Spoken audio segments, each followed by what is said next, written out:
In the heart of the Arabian Peninsula lies a sea of sand stretching beyond horizons. This is a place where every grain of sand has witnessed centuries of resilience. And yet, even here, the balance is fragile.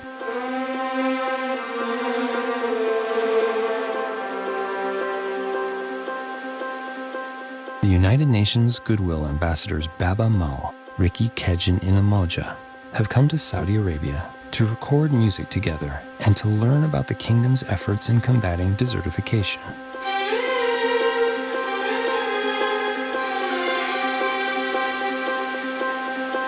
Their journey begins in the capital, Riyadh. Saudi Arabia, a nation shaped by the settling of sand and nomadic people groups in an arid climate. The world gathers to confront an ancient and escalating challenge: desertification. Here at COP16, the United Nations Convention to Combat Desertification leads an assembly of urgency. 1/3 of the Earth's land is degraded, rendering desert land uninhabitable. This harsh reality threatens the lives of over 3 billion people on our planet. When you think of forests, you don't think of a bad thing. But when you think of deforestation, you're worried. When you think of deserts, you shouldn't think of a bad thing. But if they become desertified, meaning that human impacts degrade the land, then you've got a big problem because you have water scarcity linked to that. That's what desertification is.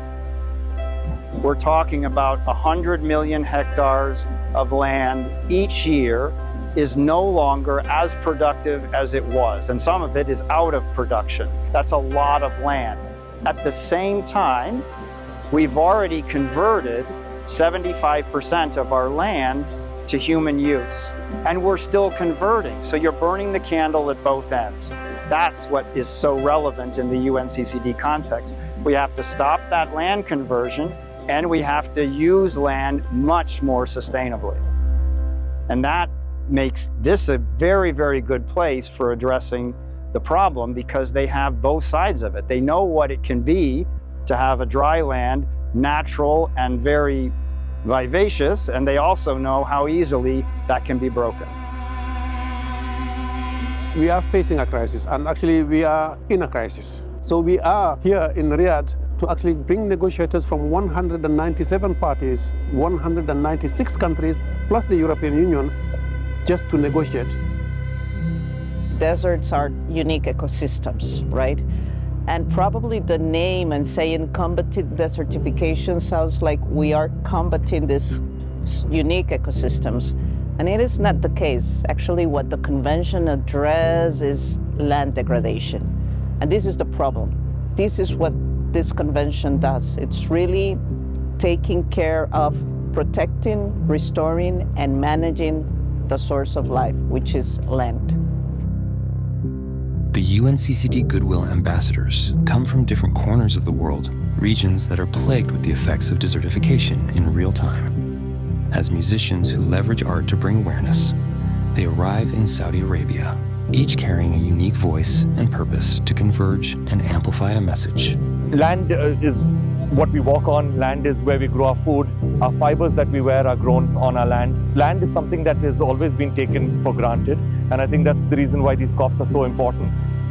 The desert is something that we should live in harmony with, but it's taking a lot of things from us. So being here is very important to unite our forces and do something that could benefit everyone.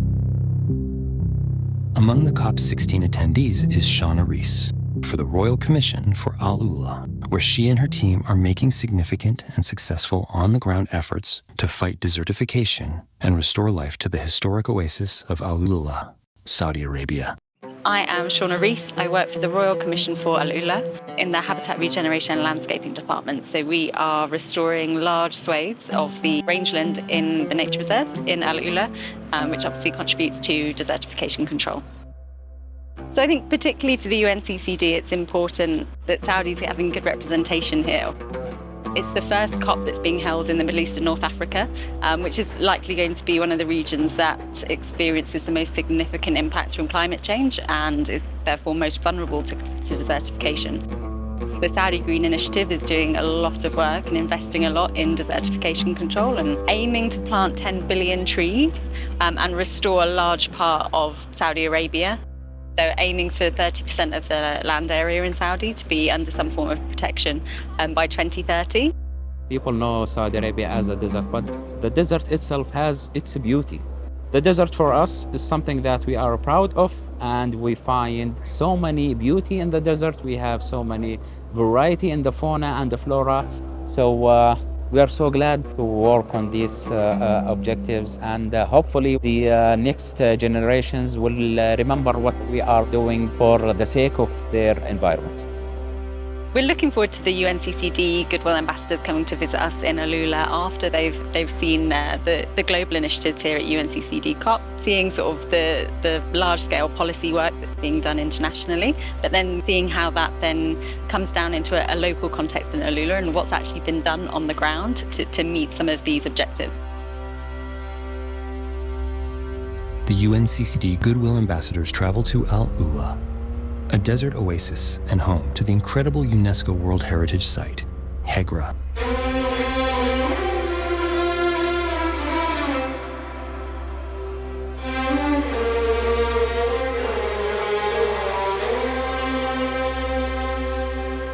As the ambassadors explore the breathtaking site of this ancient civilization, they are reminded of the fragility of our own. Absolutely magnificent. That's all that I can say about it. I mean, it's moments like these, it's places like these in Al-Ula that give me a great understanding as to how insignificant we are. And how insignificant we are, not only in size, but in the entire scheme of time. What we are doing by not being responsible citizens of this planet is that we are creating an inhospitable environment for ourselves. Yeah. And the planet will obviously thrive without us, just like these rocks have survived. It's so important to realize how powerful nature is and how we need to live in harmony with it. Nature is giving us so much and is accomplishing so much services for humankind. And in return, we have spent the past centuries just carelessly destroying it. And now we are at a point where we have to sit with ourselves and really make sure that the next generation won't inherit a terrible planet. The work that we are doing now, the seed that we are sowing, other hands are going to harvest it. Here, where the ancient whispers of trade routes and civilizations linger, the ambassadors find inspiration and a stage for collaboration.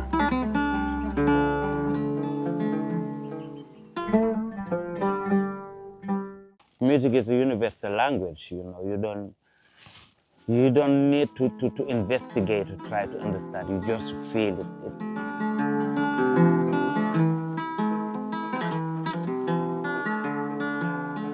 We jarabi na aluma jarabi jarabi aluma jarabi jangarubi badigal adun jarabi kelem. Music has no boundaries. It has no frontiers. It's just that it can transport you anywhere in the world. And that's something as human beings we aspire to. But unfortunately, for many reasons, we cannot. But we can connect with people from India, from Saudi, from Senegal, so many different places. And just through music bond.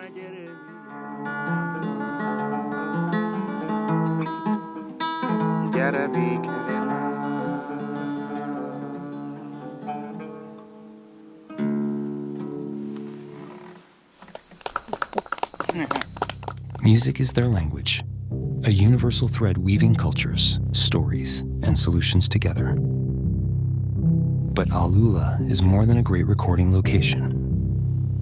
It is a testament to resilience. At the Sharaan Nature Reserve, Saudi Arabia is rewriting its relationship with the land. We're at our native plant nursery and seed bank.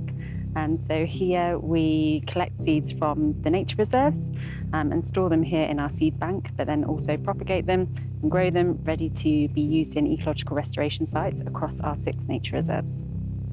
This is our climate-controlled greenhouse. So once the seeds are initially propagated, they're moved into here for the first 8 weeks while they can sort of start to get a good growth established. And then they're moved outside. So are they not native to here? I mean, why do they need all of this special treatment?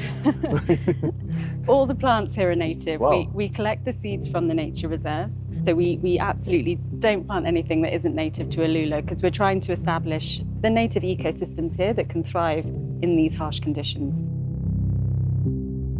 We are in the process of restoring our targeted 65,000 hectares. 65,000, wow. So all the plants that we're growing here will eventually find their way out into the nature reserves. So what's the end goal of all of this? So we want to bring back the native ecosystems to Al-Ula. They've been degraded over the past few decades. So we need to bring back the self-sustaining ecosystems. So we'll have these initial plantings, manage them for a few years, but eventually we want it to be able to develop on its own.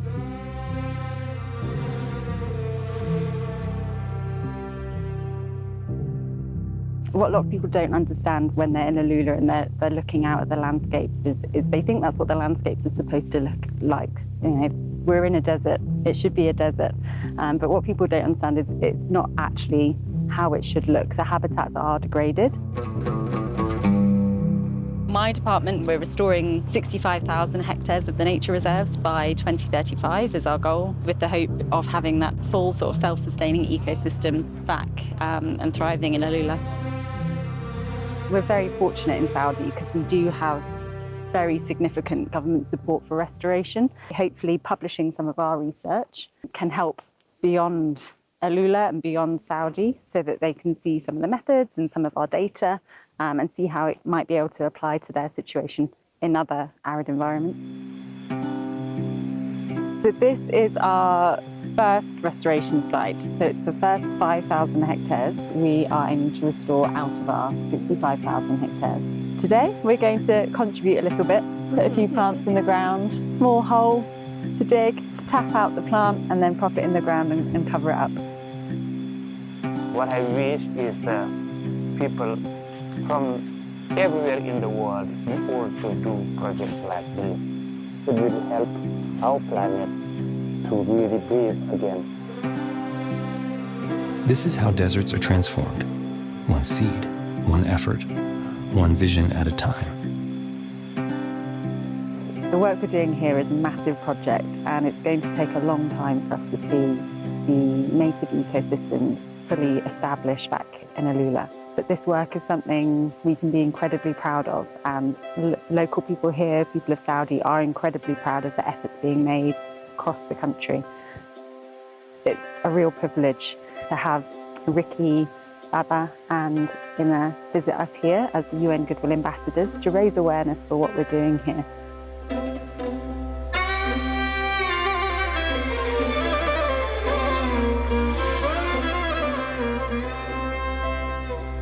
The main driver of land degradation in the world is we as human beings. We have degraded 40% of the land today. 1.5 billion hectares of land can still be restored. Science is not holding back the solution. The key is, how do we make it possible for countries to do it? And that's the investment. Every single dollar invested in land restoration can bring up to $30 of benefits to humanity. It is much cheaper to restore the land and store the carbon back to the land rather than trying to have techniques and technologies to capture the carbon. And at the same time, by restoring land, we also fight against poverty, we reduce forced migration in the world, we reduce conflicts, competition for access to land and water. So in total, it is actually the cheapest solution to climate.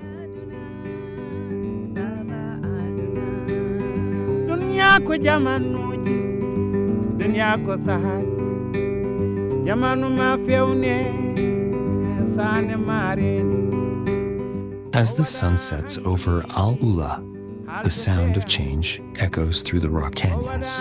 The ambassadors sing songs as a reminder that the fight against desertification is not just about restoring land. It's also about restoring hope.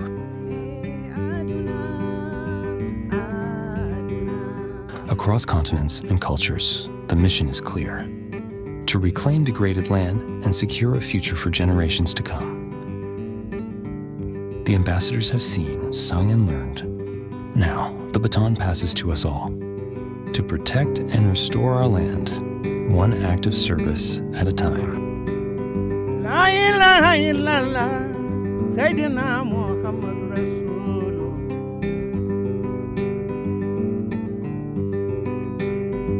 Anwani sababu medene duna Muhammad, sababu medene duna ha, oh ya duna.